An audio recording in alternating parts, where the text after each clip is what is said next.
It has been a crazy week in the basketball world. I woke up in Belgium last weekend to the Luka news, and unfortunately it looks like I might have to go back to rooting for the Lakers. With all the contention regarding basketball right now, I thought it would be fun to look at some of my most controversial takes regarding high school basketball. Feel free to debate and disagree with any of these takes in the comments. So from 8th grade until my sophomore year of high school, I played for an AAU team in New Jersey called Pure Basketball. It was a great experience, and my coach on the team, Jeff, is still one of the most important mentors in my life today. We went to some pretty decent tournaments, definitely played in some competitive games, but especially that sophomore year spring season, I was clearly the best player on the team. I had multiple games where I was scoring over 30 points, and I even hit a game winner once. So when the spring of my junior year came around, I had a decision to make. Do I go back to that team where I was the best player and I knew exactly what my role would be? Or do I leave and try to find a team with better players that will push me out of my comfort zone? It was a tough decision, but I ended up deciding to leave, and I joined an Under Armour sponsored AAU team called Sports U, which had guys like Naz Reid and Javon Quinterly on it. I went from being the best player to the 7th best player on my team in an instant. And yet it was the best decision I could have made. I believe young basketball players should put themselves in uncomfortable situations as much as possible. And the best way to do that is to never be on a team where you're the best player. Now, of course, this isn't always going to be even possible, especially if you go to a public high school like I did. However, when it comes to AAU, who you train with, where you play pickup, or what camps you attend, you should look for situations where you are forced to compete with better players. Being the go-to scorer and creator does teach you some very important skills. It forces you to be aggressive and lead a team. But especially if you're a younger player, like the first few years of high school, going against better competition is the fastest way to improve your level. Okay, a little reality check. Does this sound like you? You watch college basketball and think to yourself, that is my goal, that is my dream, to play at the next level. But you only train outside of practice every once in a while.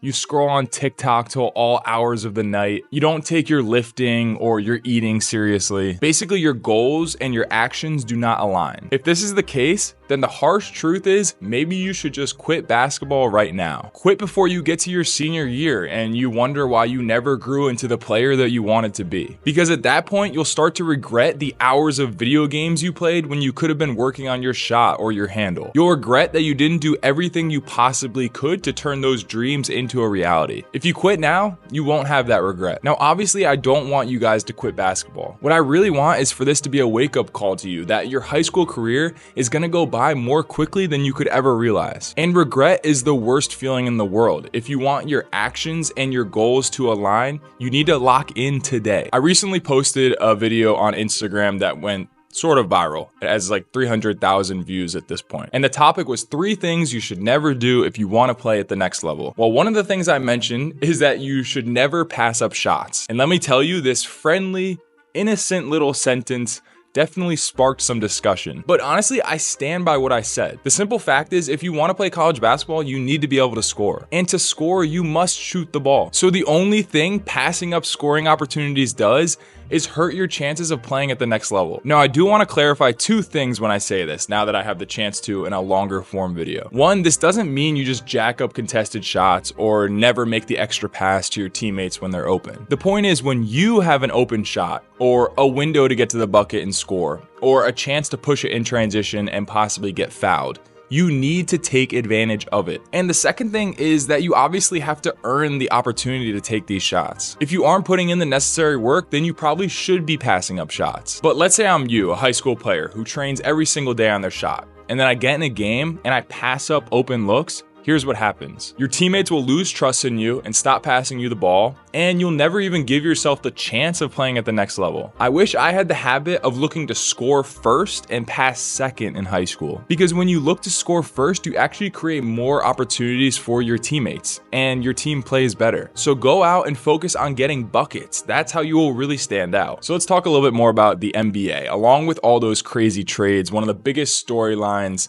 coming out of NBA media is that the ratings are down. Now, I know there are a ton of different reasons for why this is happening, but I've been hearing this particular argument about the NBA for years, that young hoopers will get worse if they watch and study NBA players and games. Now, I just flat out disagree with this take. I think there is so much to learn, not only from what NBA players are doing on the court, but also about their journey and how they got to that level. I'll bring up Naz Reid once again here. Did I know in high school that I was sharing the court with a future sixth man of the year? Not necessarily, but I was always so impressed with how Naz approached his on-court impact. For him, it clearly wasn't about whether a shot went in or not. It was about trying stuff, forcing himself into uncomfortable situations that would grow his game in the long run. Basically, at 6'11", he was focused on developing the skills that would allow him to play at the highest level possible. It's a great lesson for all young hoopers. And this idea that the NBA is all iso ball, or just guys running up and down the court shooting threes, is simply nonsense. Highlight culture makes this seem like the case, but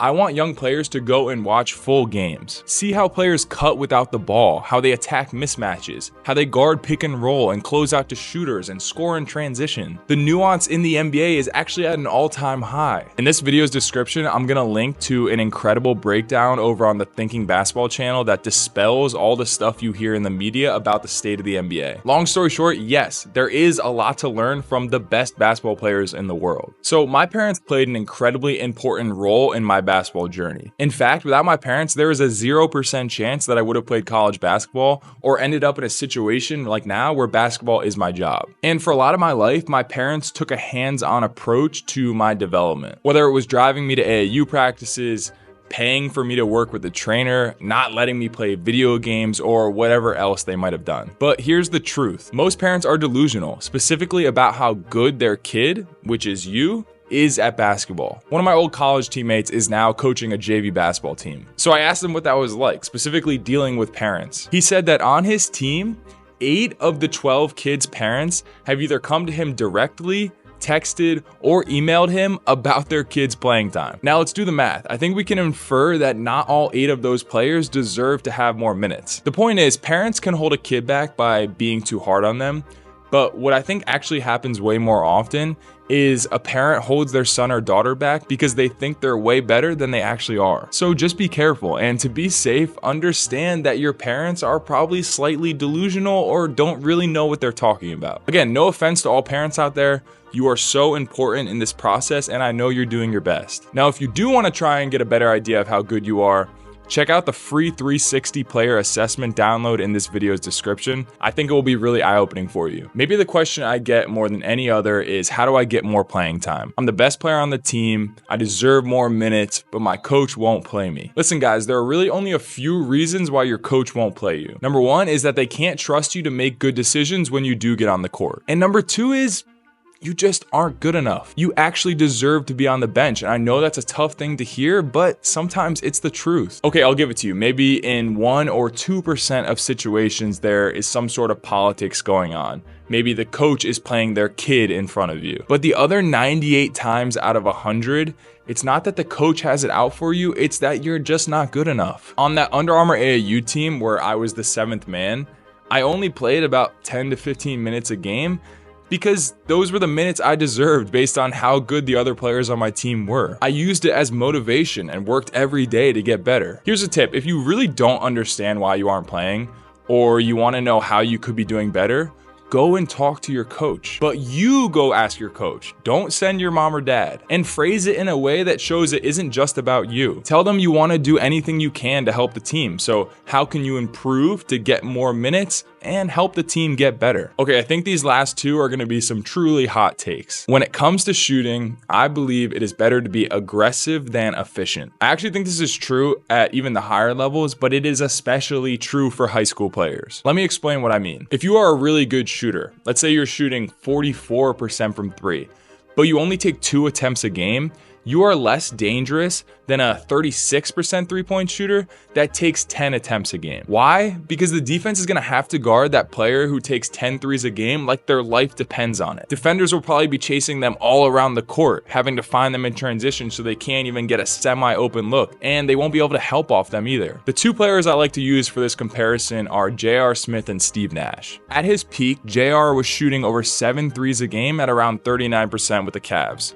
On the other hand, Nash shot 43% from 3 in his career, but only on 3 attempts a game. So to the average fan, Nash is the better shooter, but JR is the far more dangerous shooter, so therefore he is harder to guard from the perimeter. To be clear, I know Nash is the much better player overall, but that's not the point. The point is that in high school, you should not be so worried about your stats or percentages. You should be focused on your aggressiveness. How can you find ways to be harder to guard? Russell Westbrook is a maniac in transition. Does he miss layups sometimes or turn the ball over? Of course. But when Westbrook gets it on the fast break, he strikes fear into the defense immediately because of his aggressiveness. As long as you are working on the necessary skills to take these shots, you are doing your team a disservice by being passive. And my final point, my most controversial take, is that winning doesn't really matter. Whoa. I know, I sound crazy, especially as someone who has won a lot in my life. Of course, in college and beyond, winning does matter. But before that, whether it's on the middle school team, the high school freshman team, the JV team, an AAU team, or even varsity, the focus should really be on the development of players, not winning games. I love this message from Stan Van Gundy. We're not developing skills here. One of the reasons is, we are much more interested in playing games and winning and losing at a young age than we are in skill development. Building winning habits is essential. Show up on time, put in the work, be a great teammate, all of that is important. But I don't think we should be sacrificing development for just doing what is necessary to win a specific game. There are two clear examples of this at the high school level. If there is no shot clock, you see teams hold the ball on their hip for extended periods of time. Obviously, kids can't get better if they're not playing the game. And the second one is playing zone defense, especially at the really young levels where a coach realizes they can probably get a win if they just sit in a 2-3 zone. For coaches watching, focus on skill development, how to make the right reads, how to build good habits, how to deal with bad performances, as opposed to just focusing on winning games. All right, there it is. That is my hottest take of the day. Let me know what you guys think, of course. Also quickly, the Hacking Hoops community is a space for high school athletes and their parents to connect and learn what it takes to get to the next level. You'll get behind the scenes insights from college coaches, interviews with college players about their journeys, and spaces to ask questions, get feedback, and share your wins. And the best part, every new member gets a one-on-one deep dive conversation with me to help you in any way you need. Plus, as we are still building the community, we are giving each new member a 30-day free trial. More info in this video's description to apply. And if you want to try and figure out what level player you are, check out this video on the 4 levels of high school basketball players. This has been a really fun video to make. I appreciate each and every one of you, and I'll talk to you soon.